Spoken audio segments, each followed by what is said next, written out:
All right, everybody. Hello. Hope you're doing great. Welcome to the weekend weekly roundup here on Twitch for my English classes that I teach throughout the week. Hope you've had a great week. Hope it's been busy, but a good kind of busy, the kind of busy that makes you feel fulfilled with your week and with your life. Tonight, we're going to be talking about memory lane. Memory lane. Lessons this week had to do with recollections, making memories, having time to sit, think, and reminisce. We'll talk about these words as we go along. But the first here, memory lane. What is memory lane? Is this a place? Is it a street? Memory street? Memory road?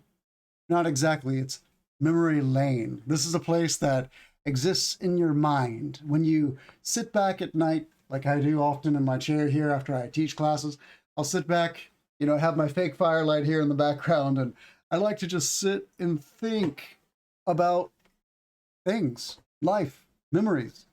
Take a walk down memory lane or travel down memory lane, which means recalling or reminiscing about past experiences, especially related to travel. I would say more than just being related to travel, it's related to past life experiences, things that you've done in the past, people you've known in the past. This week in classes, a lot of my students talked about their grandparents or their parents. The older they are, the more they would talk about their parents.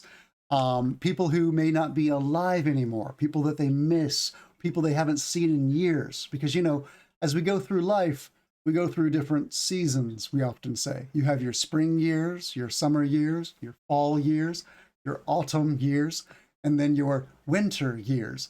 And friends tend to come and go through these seasons of life as well. What is friendship? That's a good question. If anyone has an answer, let me know in the chat. What is friendship to you?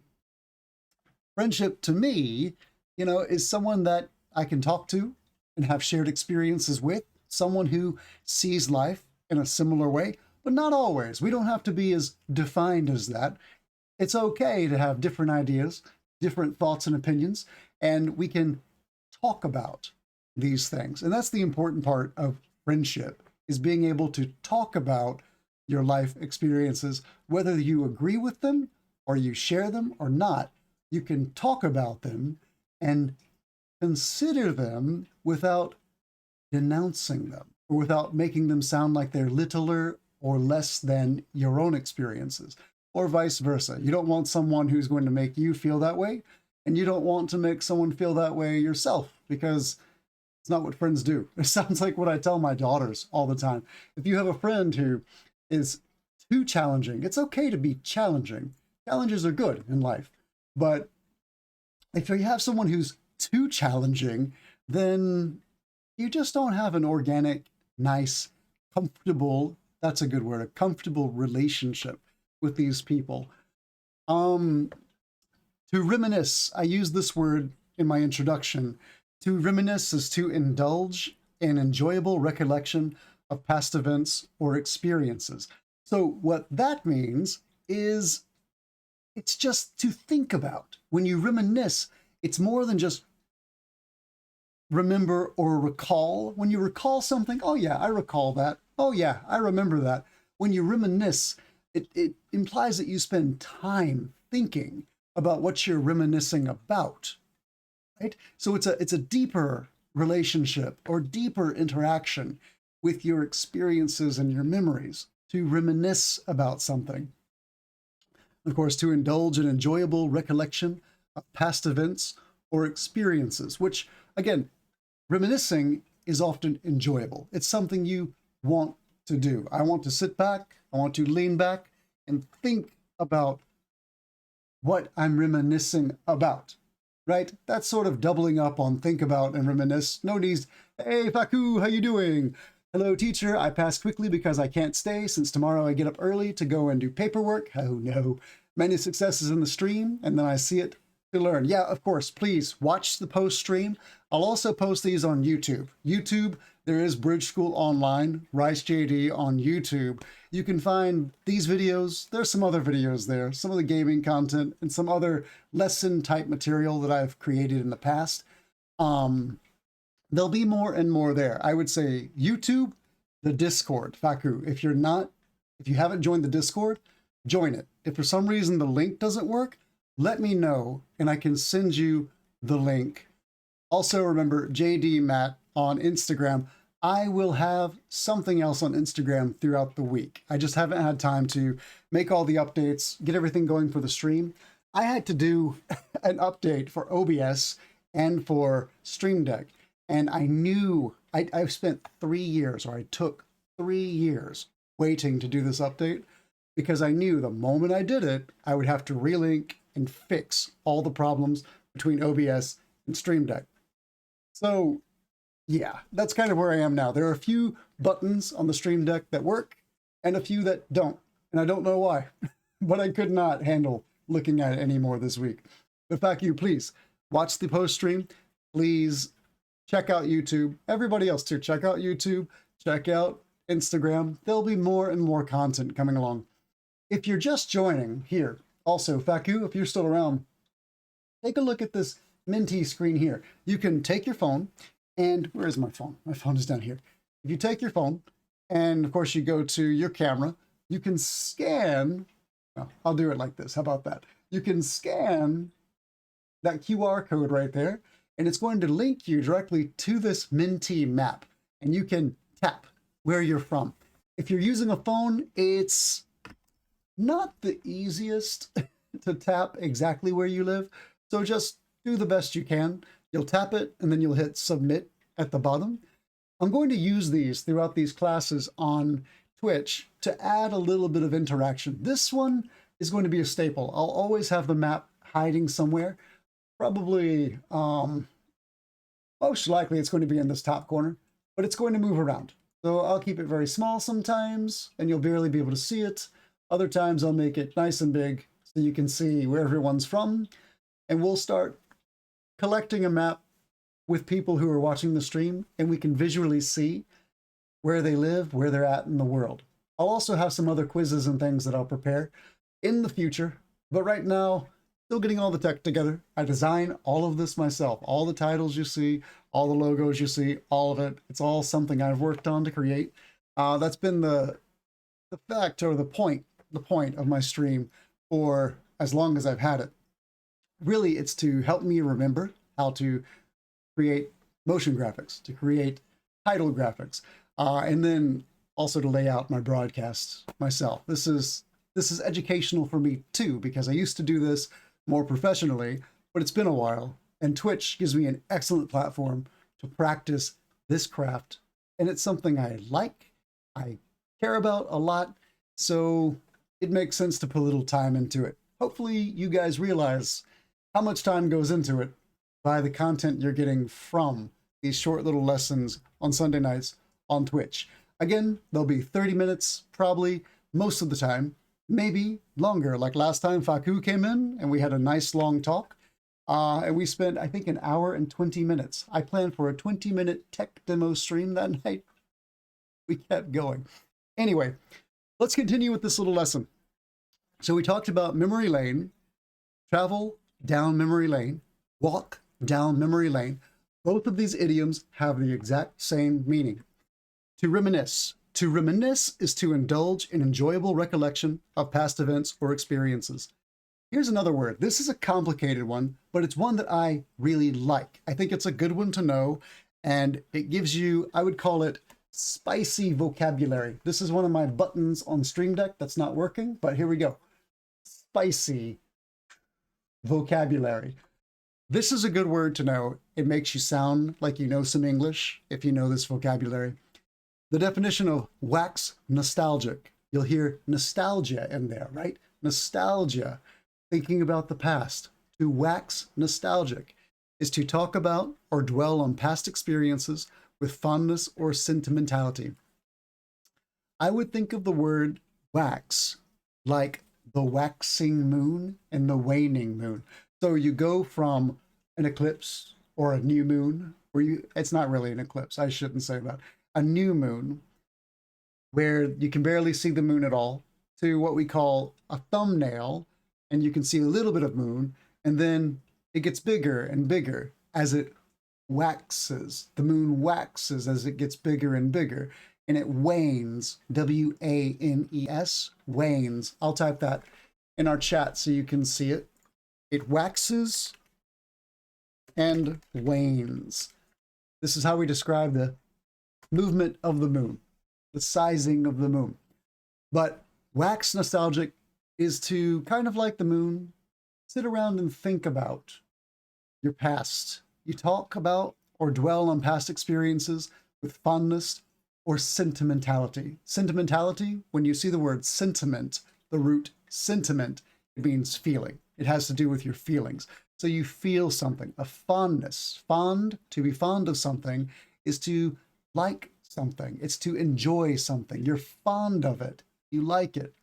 So you look back and dwell, think about your past experiences with fondness and sentimentality. You'll have to excuse my voice. I've been teaching all week, and I've been talking a lot this week, a lot extra, even more so than usual. I've got my River Plate. Faku, you'll know this team. River Plate. This is my I call it my Little League soccer team. That's using very much an American way of describing what they are, but it's one of the teams in Buenos Aires that I support. I like River. Sos de River, I think was the meme going around for a while. Sos de River? Si. Soy de River. But yeah, let me get this out of the way. So I had a few questions. So if anyone's watching this, think about, practice answering these questions on your own. I'm not sure if anyone's watching at the moment, but when you take a walk down memory lane, where do you go? I'll give you an answer to each of these. When I take a walk down memory lane, I often think about the places I lived in Argentina, in China, in Hong Kong, and I'll take a walk around my old neighborhoods. So I take this very literally. I actually take a mental walk around the places that I lived because it keeps my mental map very strong, and it helps me when I visit these places to remember my way around. Very practical, but also I remember things that happened to me, friends that I met along the way. There was even a girl I dated in Argentina for a little while. So sometimes I don't think about that. I'm married now, but you know what I mean. I think about these people that I was around. In particular, I have a good friend that I met in San Telmo. And this was just a guy selling little soccer boots, little football boots, keychains. I have one right here. Hold on. One of my River Plate soccer boots. These little things, they're made of leather. So just a super cool collectible. I bought a bunch of these from that guy, and we stay in touch on Facebook often. A really good guy. Invited me to have asado with him and some other friends. So we sat around, they played music, and I ate lots of asado, lots of steak. It's fantastic. Fantastic memories. But that's one place I go as I walk down memory lane.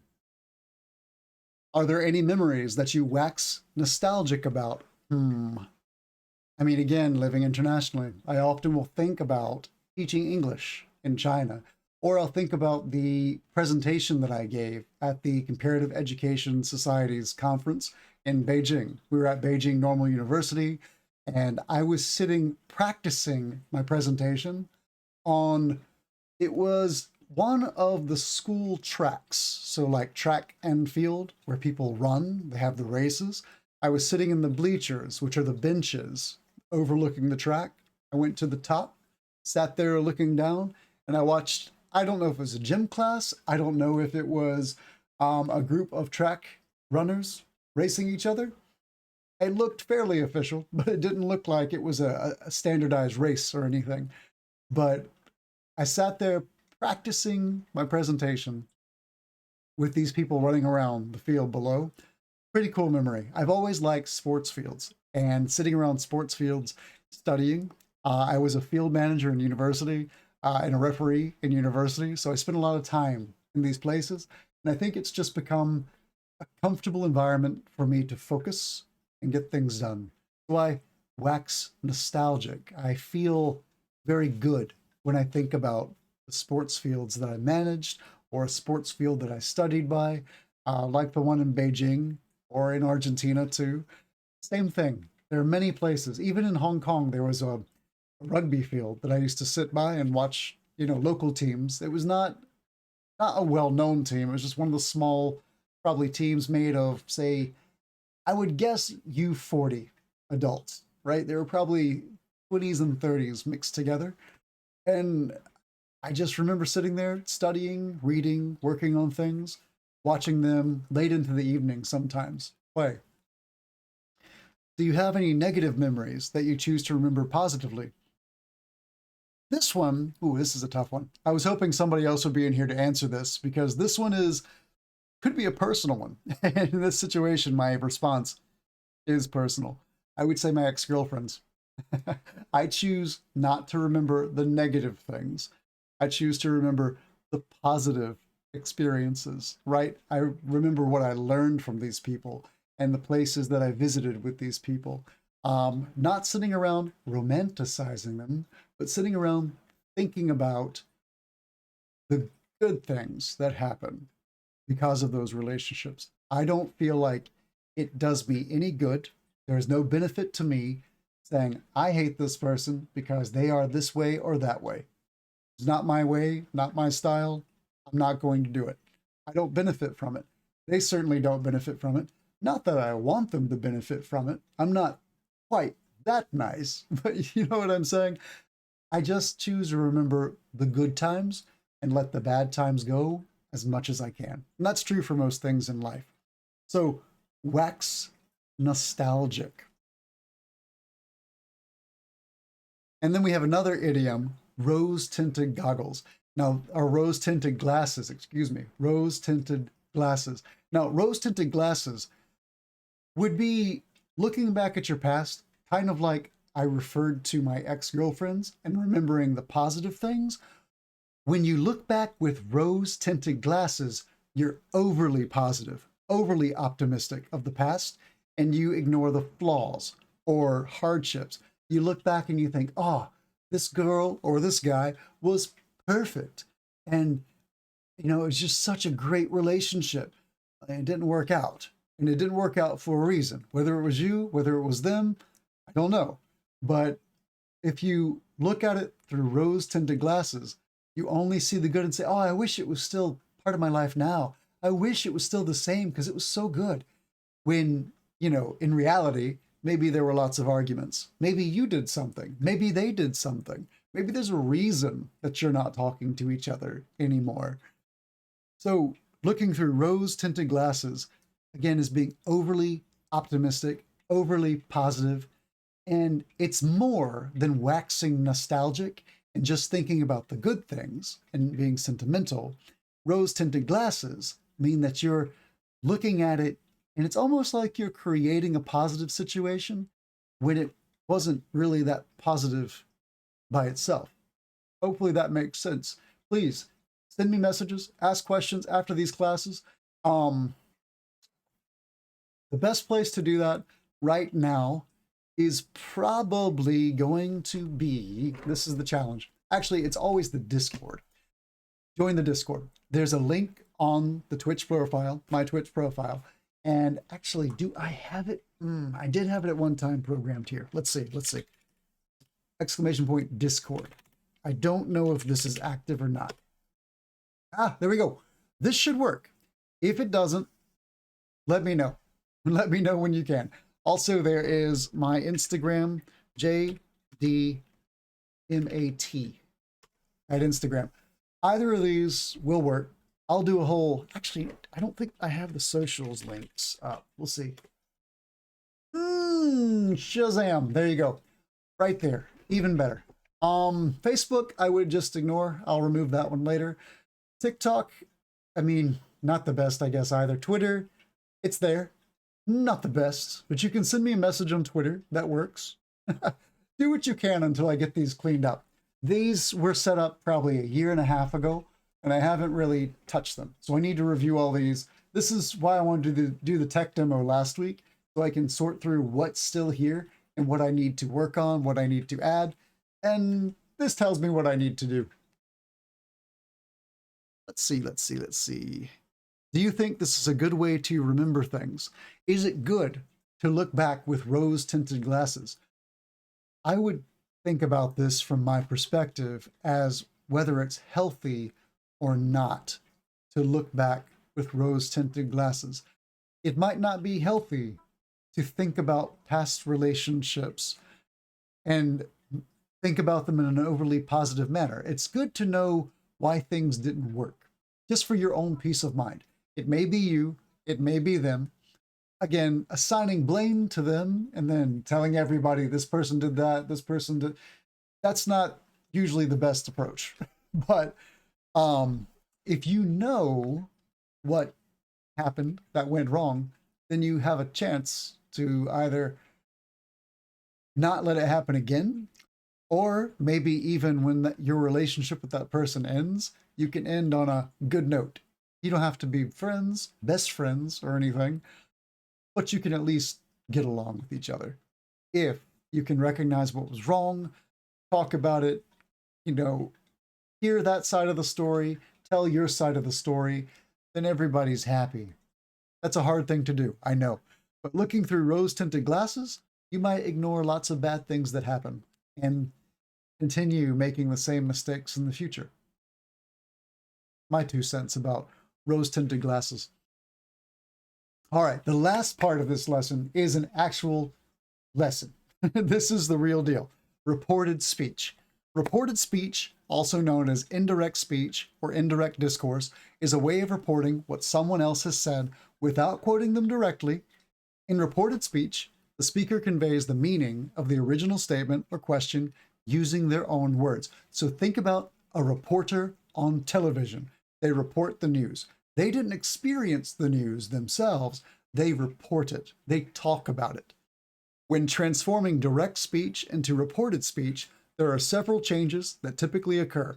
Pronouns, tense changes, and time and place expressions. These 3 things are what most frequently change when we go from direct speech to indirect reported speech. Again, direct speech, I did something. Indirect speech, he, she, it said this. He, she, it said that. Let's take a look. Pronouns. Pronouns change to reflect the perspective of the speaker. For example, I in direct speech might change to he or she in reported speech. Direct speech, I love chocolate. Directly, I'm saying, I love chocolate. This is direct speech. Reported speech, she said that she loved chocolate. Notice the framework here. She said that she loved chocolate. This is how reported speech often works. Think about this sentence and look at the remaining sentences on the next 2 slides and see how they're similar. Tense changes. The tense of the verbs may change to reflect the timing of the reported speech. So the timing of the speech may affect the verbs you use and the tense you use. Sounds natural, right? For example, present tense might change to the past tense. Direct speech. I am going to the party tonight. That is present continuous. What do you think? Let me know in chat which tense you think this is. I am going to the party tonight. Or are we talking in future tense? Am, to be, going to? That's future tense. If you haven't guessed it already, that's future. Reported speech. He said that he was going to the party that night. What do you think about this one? Is it present tense or is it future tense? I hope I'm being confusing because I mean to be. I intend to be. It's sometimes difficult to see the difference between your present tense, present progressive, and your future tense. In this case, I am going to the party tonight. We are talking about us in the present, but an event that will happen in the future. Reported speech. He said that he was going to the party that night. Got it? We also say tonight. He was going to the party that night. We're reporting a past action in this case. Pay attention to your tenses. They give you clues as to the time that something happens. Now, time and place expressions change. Time and place expressions may also change to reflect the perspective of the speaker. So if I'm speaking, I would say, we'll meet at the park tomorrow. We'll meet at the park tomorrow. We'll meet here on Twitch next weekend, next Sunday. Reported speech. They said that they would meet at the park the next day. He, your teacher, right? He said that he would meet you at the park. My tired brain is mixing it up. He said that he would meet you in the classroom next week. This is another way we could use or change a time and place expression to make our reported speech make sense. So think about this. Again, remember, you're reporting the information. And each time, she said that she loved chocolate. He said that he was going to the party that night. They said that they would meet at the park the next day. Think about these. This framework works each time. They said, he said, she said, it said. Okay, I think that brings us to the end of tonight's little quick lesson on Twitch. Hope you all had a very good week. Let me know if you have any questions later. I'll be back next weekend with another weekly roundup. These are going to draw from the questions I'm asked during class, from the course content. Let me go ahead and switch over here. This is a button that actually does work. The scenes are working, the tabs aren't. English at the Ready.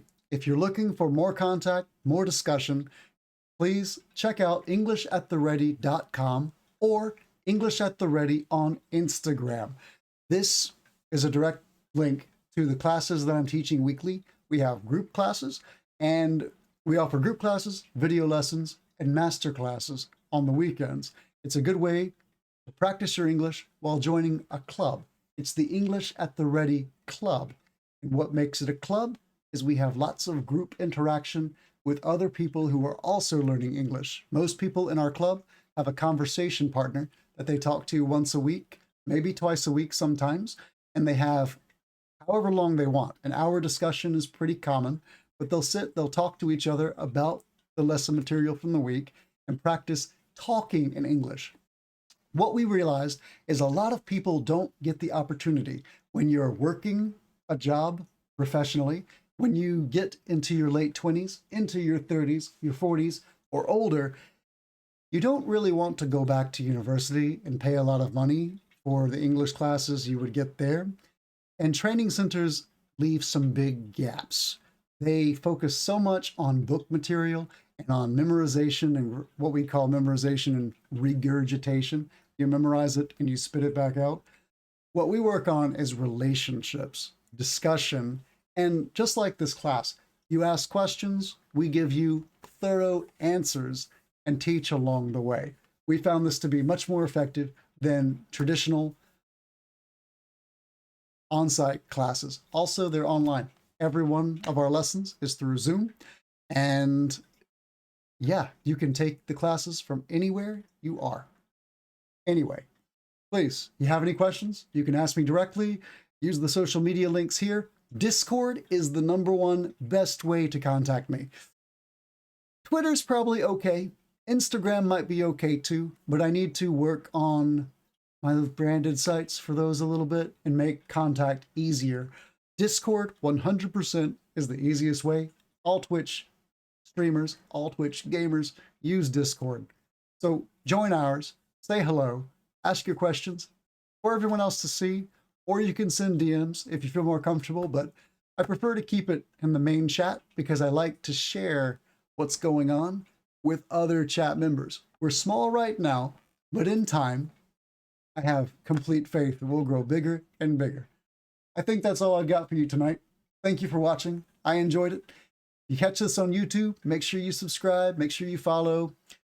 You subscribe on YouTube, make sure you follow here on Twitch. We need to get 50 followers so that I can start competing to become a Twitch affiliate, and I can add all the interesting whistles and bells to the stream. I want to use channel points as a way to answer your questions. We'll have a certain number of points to get a vocabulary word explained. Maybe a certain number of points that you can redeem to get, I mean, it's going to be a lot of points maybe for a grammar concept, and I can actually deep dive into a grammar concept for you. Takes a little bit more work, so that'll have to be worth a little bit more than just a vocabulary word. Or maybe a certain number of points for just questions, general questions. Anyway, when you check in, make sure you check out Minty.